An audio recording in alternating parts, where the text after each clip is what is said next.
This is ABTV, Animal Bites Television. Take a look at this little guy here. You know, leopard geckos are probably one of the most common reptile pets. You know, when you're thinking about, I want to get my first lizard, certainly a leopard gecko is the top choice among bearded dragons, even blue-tongued skinks. But leopard geckos stay relatively small, as you can see with this bold bell albino. They're extremely docile, extremely colorful, and really easy to keep. But this show is going to be about how I'm breeding these guys. Over the last few years, we've really increased our colony exponentially here at BHB.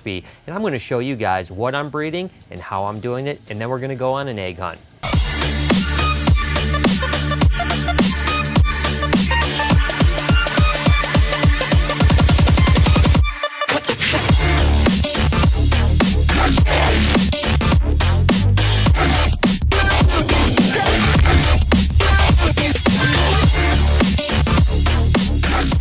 Before we get into the breeding of leopard geckos, let me break a few things down. First off, care is super simple. We obviously keep them in tubs, but if you were going to keep them as a pet, you certainly could keep them in, say, a 10-gallon aquarium. And actually, although we do supplement with crickets here because we want to keep the females nice and beefy, and even the males for that, during the breeding season, they use a lot of energy producing eggs and males, of course, breeding. The fact is, you can just feed them mealworms, but it's really important to make sure that you dust the mealworms with calcium powder as well as vitamin D and a multivitamin, but they're really simple to keep. Again, our setups are just going to be 4 females in a cage with a nest box that's like this, that is basically just got some sort of, this has eco earth or coconut husk. You keep it a little bit damp. You have a hole in it right here so they can climb in, because you got to remember, these are nocturnal animals that live in caves most of the day, so they climb in here, they feel good, they feel comfortable, and the humidity from that damp coconut husk actually helps them shed a lot too. So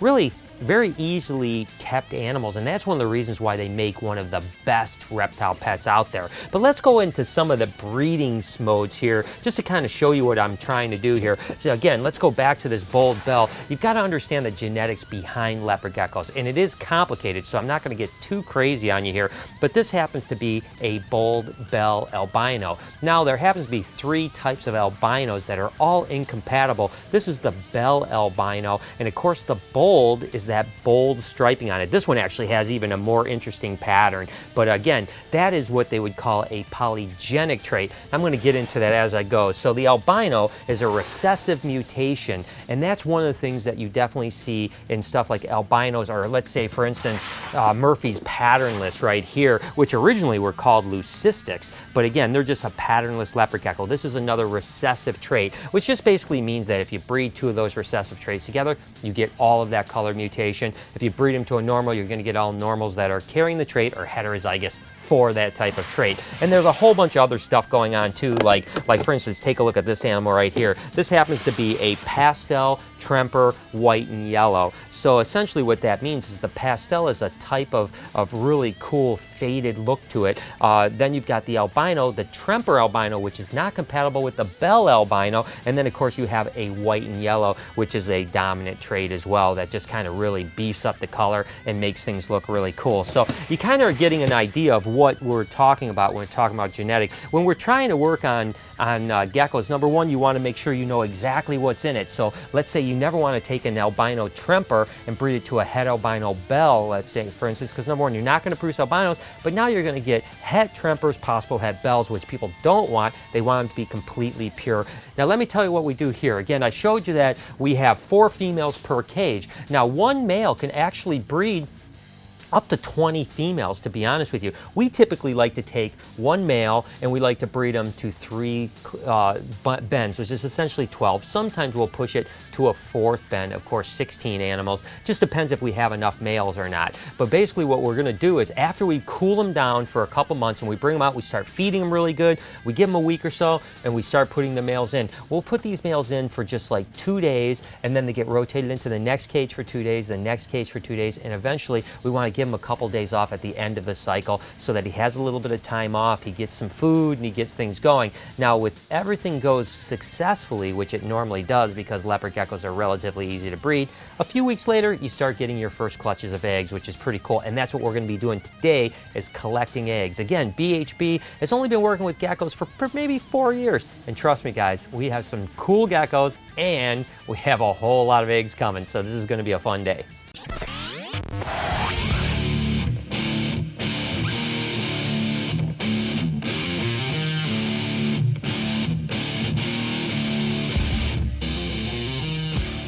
Off to the egg hunt now. And of course, once a week we'll go through and just, check for eggs, pull them out, and I'll kind of give you the process of what we've got going on. And to start with, I'm going to come clean with you guys on one thing here, to be totally honest with you.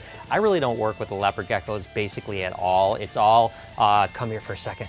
It's all Jessica right there, but she hates to be on camera. So I'm going to steal her thunder and I'm going to pretend like I get all the credit for things. But the truth is she pairs them up, she feeds them, she cleans them, and she even collects eggs most of the time. But for this week, you guys get me this time. So basically what we have here in these boxes, and you can see this is just basically a shoe box with a hole cut out of it. And what we'll do is we'll put roughly about an inch or so of coconut husk that is damp. You don't want it wet, but you want it damp. And as you can see, here's a pretty cool group of snow stuff. We've got some super snow stuff in here, snow bolds, all that type of stuff. And what we'll do is we'll actually have 4 females, on average usually 4 females in a cage, and then we're breeding 1 male. This cage actually has a male in it. And let's take a look at this. This is kind of the telltale sign of how you're really probably going to have leopard gecko eggs, is when they start pushing all of the bedding into one area. That tells me that they're probably burying eggs, because that's what they do. They'll lay the eggs and then they'll actually bury it. So what I'll do is I'll just go through like this and just slowly, and for some reason there are a lot of times in the corners too, which I find kind of interesting, but we'll just, kind of pull these out until we find eggs. And here we go. Finally, we found the eggs here.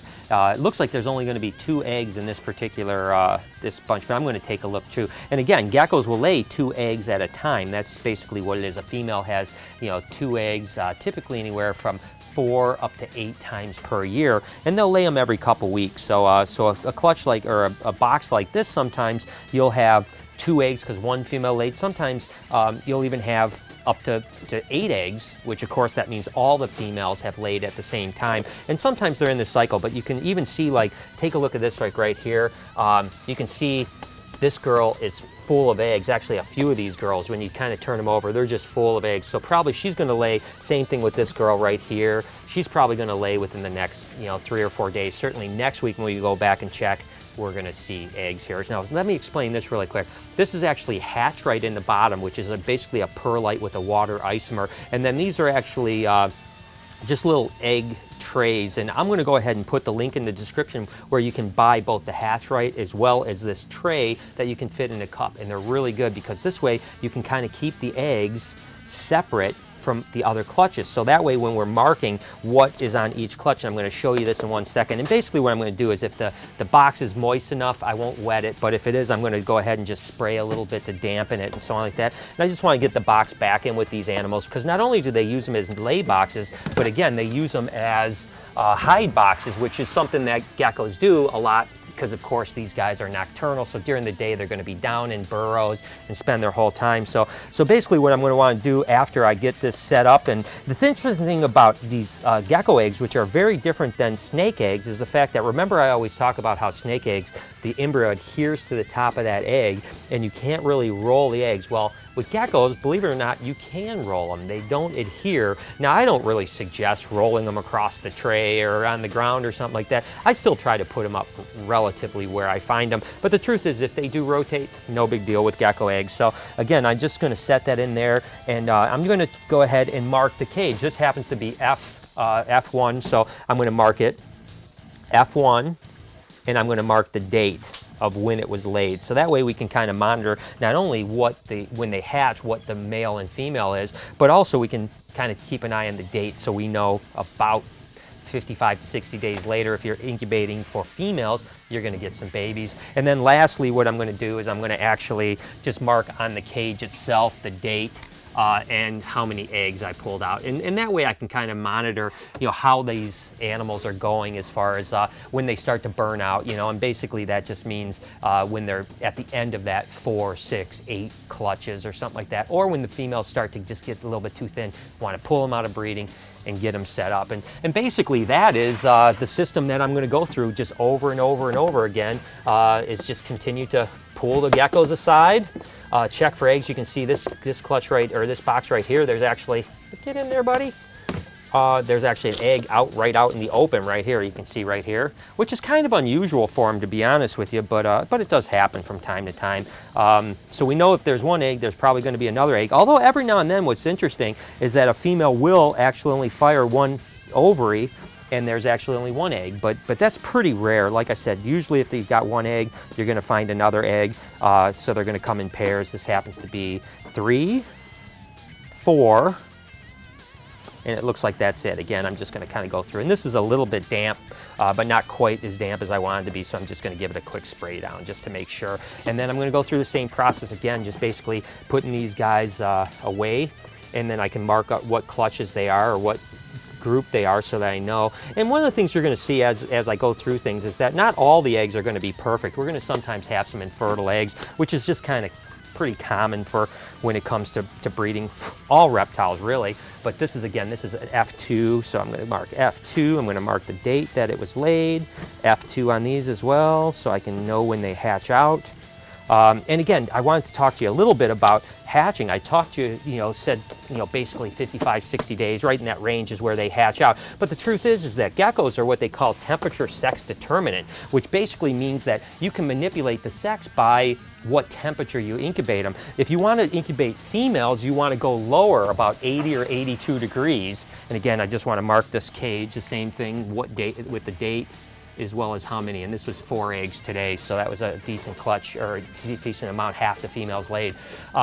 So about 80, 82 degrees, you're gonna hatch at about 60, sometimes they'll even go 65 days, and it's gonna be majority females. Every now and then you'll get a male in there, but 99% are gonna be females. If you incubate at, say, 85, 86 degrees, you're going to get a little bit of a mix. You're going to get males and females, and they're going to hatch a little bit quicker, maybe 50, 52 days. And then if you want to hatch males, you go ahead and incubate higher, like upper 80s, all the way to almost 90 degrees. And my gut feeling is that there's no eggs in here, but I could be wrong, just because see how level that is? It's like they haven't been digging whatsoever. So I'll check really quick. I'll check the corners first, just to see if there's anything in there, which there's not. And then I'll just take a quick look through and just give a little bit of a spray. So this clutch, or this group here, is actually, you know what, that makes it 100%, again, I told you Jessica does the geckos, so I'm just kind of getting up to speed as I go here. This is a brand new group of animals that hasn't laid any eggs yet, so they're just now starting to breed.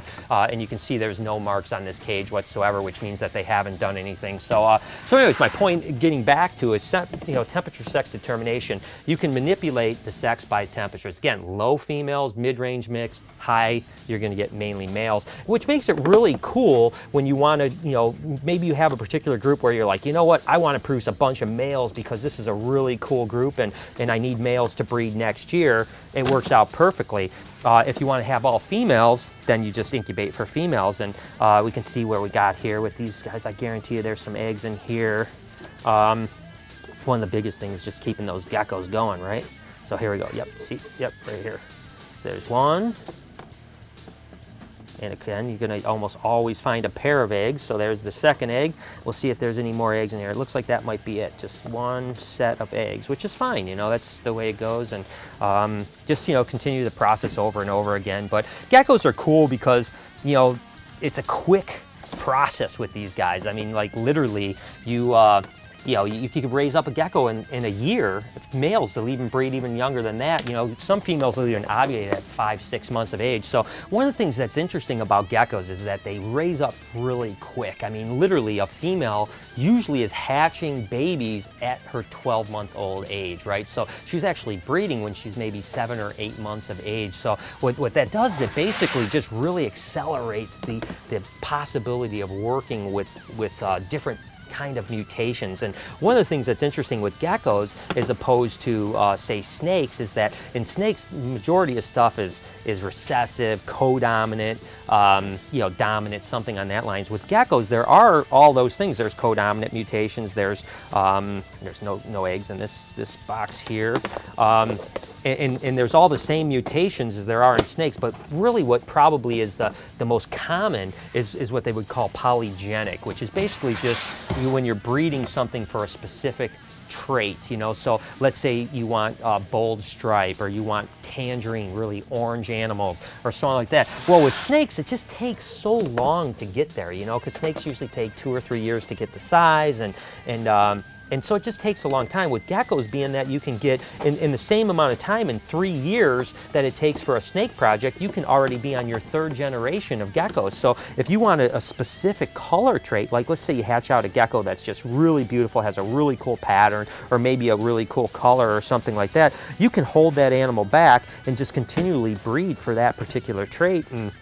And within 2 or 3 years, you're 2 or 3 generations in, and you're starting to really see the results of things, which makes it kind of cool. But again, polygenics is really common. So that's what makes them so different from snakes, is that you can raise them up and really work those projects so much quicker than a snake, and you can really develop bloodlines. And that's one of the reasons why there's probably so many morphs of geckos, because they're not the same as the morphs of pythons, let's say, because they're not all recessive or codominant, but a lot of them are polygenic. And I don't know how many actual animals there are when it comes to mutations, but certainly hundreds and hundreds, maybe even close to 1,000 mutations when it comes to geckos. And here we go, we got 3 eggs, so there hopefully will be a 4th in here somewhere. But this might be a good example, because I didn't see the 4th egg when I was going through early. Oh, here it is. There it is. Again, usually in pairs, but every now and then, trust me, we'll get to a point at some point where we find an odd number of eggs, and we'll go, oh, look at that female didn't lay all, like she was supposed to. But in this case, it really did. But that's one of the reasons why geckos are just so prolific and so neat, is because you can work those projects so quickly. And it's kind of funny, because I remember back, when I was young, really the only mutation that was available was called a jungle, which is kind of a jungle pattern, which ultimately ended up with patternless stripes, and then ultimately the Eclipse stuff came from that jungle stuff. So but it's pretty amazing that just in that short period of time, how quickly it went from just a couple mutations to now being, like I said, probably close to 1,000 mutations. I mean, think about that. That is really cool. And again, even with my collection, I went from having a small group of animals, like 100 geckos. I think when I bought my first geckos, I bought 100 geckos to get started. Like, hey, I'm going to give this a shot and see if I like it. And just in a matter of, I think it's been 4 years now, we went from producing, say a couple hundred geckos, maybe not even that, to now we're producing close to 10,000 geckos at times. I mean, it's a pretty big thing, and you can move really quickly when it comes to the gecko world, because take a look at that animal right there. That's a bold snow white and yellow. Oh my gosh, that thing is just unbelievable, huh? And what's neat with some of the white and yellow stuff is you'll see this paradox blotching, where you just have like a black blotch or something like that. But man, that is a beautiful animal. And again, the majority of what we're going through here is all that bold snow stuff, which is really cool. It's one, I like it. You guys know, I always say everything's my favorite. So I'm not going to bore you with that. But I really do like the bold snow stuff for whatever reason. I think the bold snow and also the bold bells are probably some of my 2 favorite. And of course, I love the white and yellow stuff. So when you can get the white and yellow into either bold bells or bold snows, those are the ones that seem, for me anyways, those always catch my eye the most. But again, there's so many cool animals out there. And this will be a really cool group, because it's bold snow, white and yellow. And there should be some really cool animals that come from that. And that's what's neat, is quickly you can really develop things, and you never know exactly what you're going to hatch until you hatch it too, which is pretty cool. So but regardless, I mean, this is the process, just slowly going through. It takes a while. And like I told you guys earlier today, that I'm stealing the credit a little bit right now, because normally Jessica's the one that's going through and pulling eggs, and I kind of feel bad because, to be honest with you, pulling eggs is probably one of the coolest parts of the job, because you worked really hard to produce these animals, and then all of a sudden you get to pull them and say, oh, look at, man, all that hard work, and now I got the eggs, and in the meantime, here I am stealing her thunder and taking all the credit for it. But I think you guys get the idea that she's the one that deserves all the credit. Look at that animal.